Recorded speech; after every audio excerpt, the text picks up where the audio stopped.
বর্তমান সময়ে হাসিনার জন্য কেমন চলতেছে? কথা কয় না রে, কথা কর না। হাসিনা লকারের মধ্যে সোনা থেকে গেছিল 800 ভরির বেশি। এখন ইউনুস সেটা আবার বার করেছে। আজকে হাসিনা বলতেছে আমার লকারে হাত দেওয়া সাহসকে দিল। ওরে বাবারে, তোমার বলে কিছুই নাই, তুমি বলে কিছুই করনি, এতগুলো সোনা থেকে গেছে। তার মানে এই জন্য সময় খুবই গুরুত্বপূর্ণ। এক সময় হাসিনার ছিল, এখন আর হাসিনার নাই। ইউনুস এসে বসলো, এখন আগামীতে আর একজন আসতেছে। ধরে কোন কথা বলেন ভাইজান। আল্লাহ তাআলা সময়ের শপথ করে বললেন ইন্নাল ইনসানা লাফি খুসর। ইন্না মানে নিশ্চয়, ইনসান মানে মানুষ, লাফি মানে ভিতরে, খুসরুন মানে ক্ষতি। একত্র অর্থ হলো নিশ্চয় মানুষগুলো ক্ষতির ভিতরে।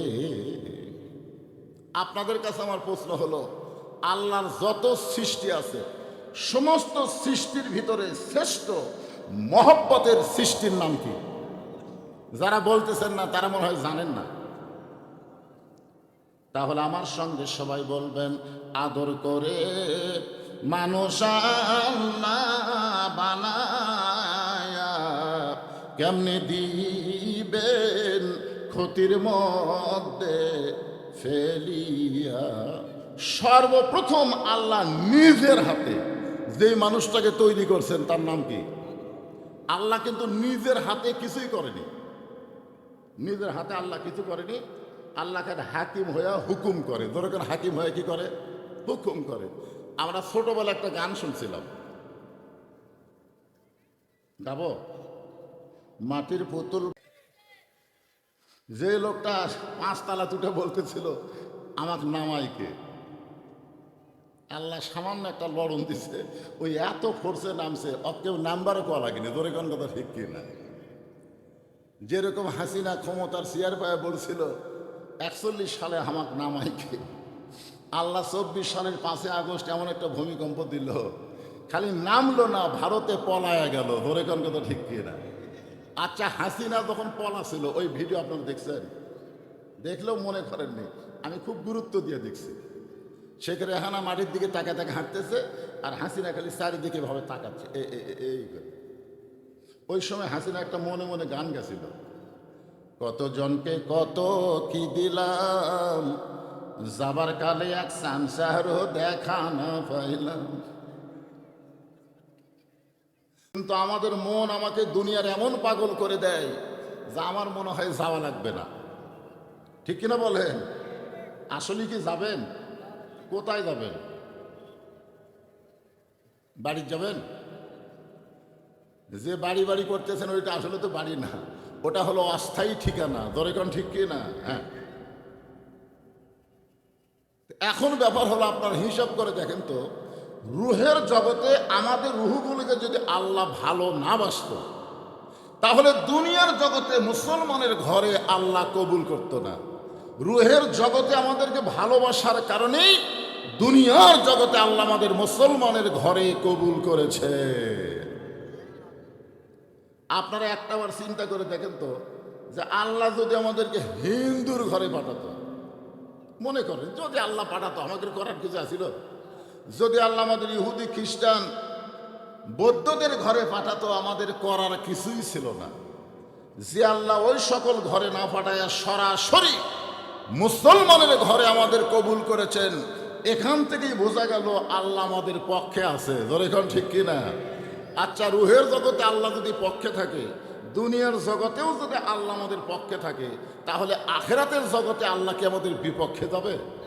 আমাদের বিশ্বাস, দুই জগতে আল্লাহ যখন আমাদের পক্ষে, মরার পরে যেই জগৎ আসবে এই জগতেও আল্লাহ আমাদের পক্ষ নেবে। ধরে কেন? সুবহানাল্লাহ। এই জন্যে আমরা আল্লাহর প্রশংসা কম করব না বেশি করব? আলহামদুলিল্লাহ। অনেক সময় বড় বড় নেতা তার সাংসদদেরকে কি বলে, তোর কোনো বিপদ হলে টেনশন নাই, আমি আছি। আপনার বলেন তো, এই নেতা বিপদগুলো রক্ষা করবে আখেরাতে না দুনিয়ায়? কথা কয় না। যত বড়ই নেতা হোক, দুনিয়াতে তার সাংসদদেরকে রক্ষা করবার পারে, কিন্তু আখেরাতের আদালতে এমন একজন নেতা আল্লাহ আমাদেরকে দান করেছেন, আছেন আমার মুক্তার, আছেন আমার ব্যারিস্টার, শেষ বিচারের হাইকোর্টেতে তিনি আমায় করবেন পার। আমি পাপী রাসূল জাবিন্দার।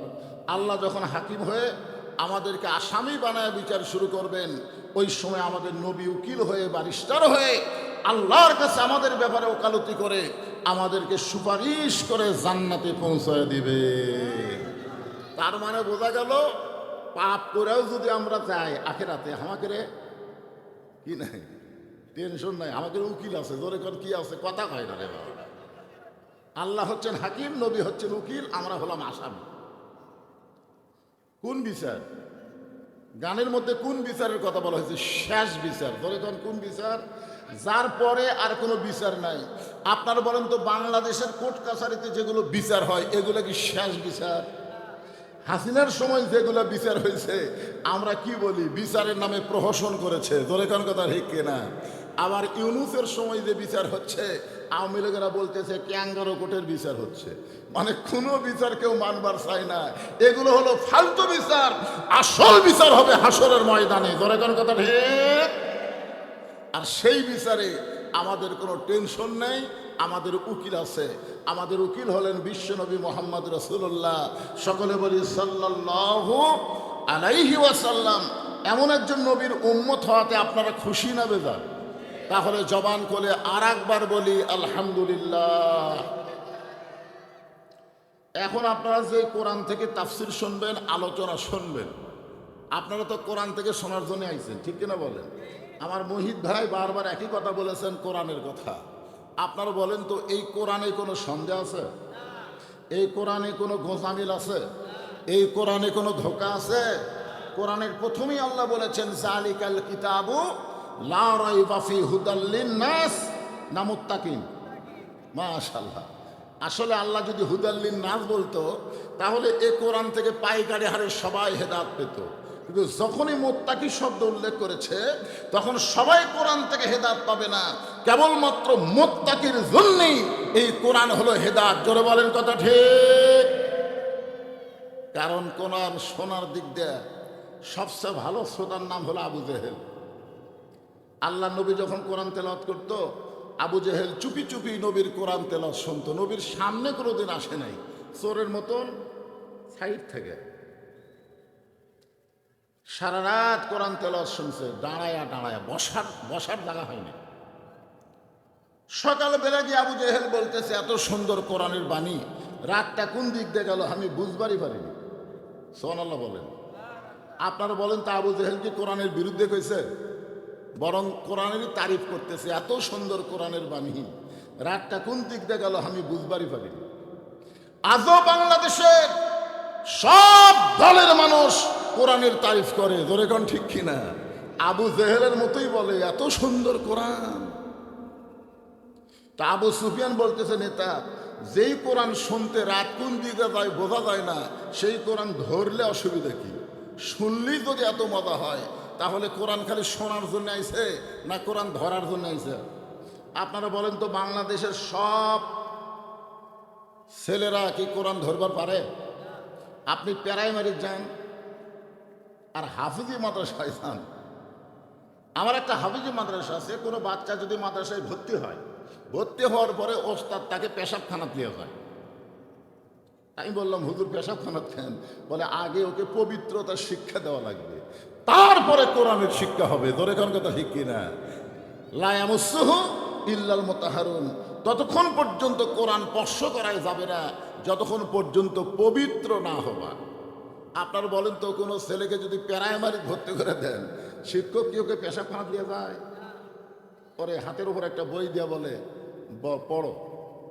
এই জন্য প্রাইমারির যারা পড়ে, ক্লাস 2-এ পড়ে, ও খাড়া হয়ে পেশাব করে।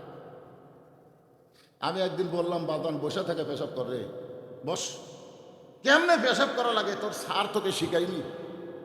ও তখন বলে, চাচা, প্রাইমারির পেশাবখানা যায় দিকে আমার স্যারই খাড়া হয়ে পেশাব করে, আর স্যারই যদি খাড়া হয়ে মারে তাহলে বসবে? চিন্তা করে দেখেন, এই কোরআন শুধু শুনলে হবে না, এই কোরআনকে গ্রহণ করা লাগবে।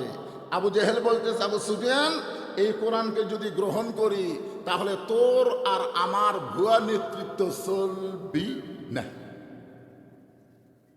আজকে বাংলাদেশে যারা ভুয়া নেতৃত্ব দিবার চায় তারাই শুধু কোরআনকে মাইনাস করতে চায়। জোরে কার কথা ঠিক কি না?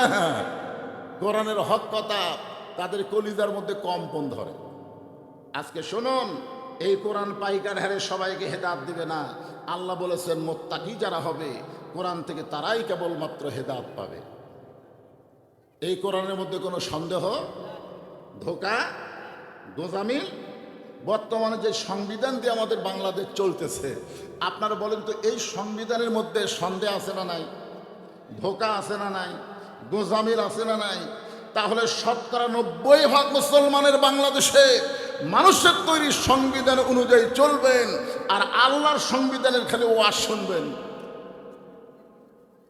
আল্লাহর কোরআনের খালি ওয়াজ শুনবেন আর মানুষের তৈরি করা সংবিধান অনুযায়ী চলবেন আর মুসলমান হয়ে মরবেন। এত সহজ না। আল্লাহ বলেছেন লা তামুতুন্না ইল্লা ওয়া আনতুম মুসলিমুন, মুসলমান না হয়ে তোমরা কেউ মৃত্যুবরণ করো না। আমি সেই কোরআন থেকে ছোট্ট একটা সূরা আপনাদের সামনে আলোচনা করব। সূরাটার নাম হলো আসর। জোরে বলেন নাম কি? হ্যাঁ, আসর শব্দের অর্থ হলো সময়। বর্তমান সময়ে আপনাকে শান্তির খবর কি? ভালো। আসলে ভালো মন্দ তো বোঝা লাগবে। কি কন? ভালো মন্দ বোঝার দরকার আছে না? বর্তমান সময় এক ছোট বাচ্চা আমার কাছে নিয়ে আইছে, হুজুর একটু ফোঁফা দেন তো, খালি কান্দে। আমি দোয়া দূর যা আছে ফোঁফা দিলাম। আর মা এসে বলতে যে কি দোয়া করলেন হুজুর, কান্না তো আর বেড়ে গেল, একটু পানি পড়া দেন। আমি আয়াতুল কুরসি সূরা ফাতিহা পড়ে পানি পড়া দিলাম। নিয়ে গেল। কয়েকদিন পরে এসে বলতে যে হুজুর দোয়া দরুদের আর দাম নাই, বর্তমান সময়ে দোয়া দরুদ আর চলবি না। এই সময়ে দোয়া দরুদের কাম হচ্ছে না। কিছুদিন পরে বললাম মা তোমার সন্তানকে আগের মতোই কান্দে নাকি? বলে না হুজুর আর কান্দি না। তো কান্না বন্ধ হলো, কোন দোয়া? কয় দোয়া লাগবে কেন? যখনই কান্দে তখন আর বাপ মোবাইল চালু করে দেয়, আর কান্দে না। যে সময়ে দোয়া দরুদের গুরুত্ব নাই, মোবাইলের গুরুত্ব আছে, তাহলে বলেন তো সময় কি খুবই ভালো চলতেছে? প্রত্যেকটা যুবকদের হাতে একটা করে মোবাইল আছে না নাই? ধরে করে আছে না নাই? বর্তমান যেই পরিবেশ চলতেছে, এই পরিবেশে যুবকেরা চিন্তা করে কেউ না দেখলেই হলো, কেউ না দেখলেই হলো। দরজা জানলা বন্ধ করে বাপ মা ঘুমাইছে, ও তখন কম্বলের মধ্যে মোবাইল নিয়ে অশ্লীল ভিডিও দেখতেছে। ও মনে করতেছে কেউ তো আর দেখতেছে না। আপনারা বলেন তো, যেই সময়ে ইমানদারেরা মনে করে কেউ দেখে না, এই সময় কোনোদিন ভালো সময় হতে পারে না। বিশ্বাস করতে হবে কেউ না দেখলো আল্লাহ দেখতেছে, দুই কান্দের ফেরেশতা লিখতেছে। জোরে কোন কথা ঠিক কি না? আপনারা বলেন তো আল্লাহ কি ঘুমায় নাকি? বর্তমান সময় মনে ঘুমায়? আরে বাবা নাউজুবিল্লাহ পরে কোনে, আগে নাউজুবিল্লাহ। কেবল ওয়াজ শুরু করছি, অনেকদিন পর শান্তিরে আইছে। আপনারা বসেন বসেন, পিছনে যারা আছে বসার চেষ্টা করেন তো। এই মাহফিল কমিটির লোকেরা পিছনে বিছনা বিছাই দেন তো। এখন আল্লাহ তাআলা সময়ের শপথ করলেন। সময় অত্যন্ত গুরুত্বপূর্ণ একটা বিষয়। আমি প্রথম যখন এখানে আইছিলাম তখন আমি খুব যুবক ছিলাম, মনে আছে আপনাদের? কিন্তু আজকে দেখেন আমার দাড়ি পাকা সব লাল। দাড়ি পাকা কি হয়, সাদা না লাল? কিন্তু আমার লাল, তার মানে সাদাই। এখন আমার আব্দুল আলিমের ওই সময়ের গানটা খুবই মনে পড়ে। আব্দুল আলিম সময়কে নিয়ে একটা গান গাইছে। মিশে মায়ায় বন্দি থাইকা করলাম কত খেলা, পশ্চিমে তাকায়া দেখো তোমার ডুইবা গেছে বেলা, এক পলকের নাই ভরসা, এক পলকের নাই ভরসা, মিশে সকল আশা, কখন বুঝি দারুণ ঝড়ে ভাঙবে তোমার বাসা। কয়েকদিন আগে একটা ভূমিকম্প হয়েছিল, খালি ঢাকাতে আছে না, সব জায়গাতে আছে। এখানে হয়েছে, সব জায়গাতে হয়েছে, কিন্তু ঢাকাতে একটু লড়ে দিছে। জোরে কারণ কি করে দিছে?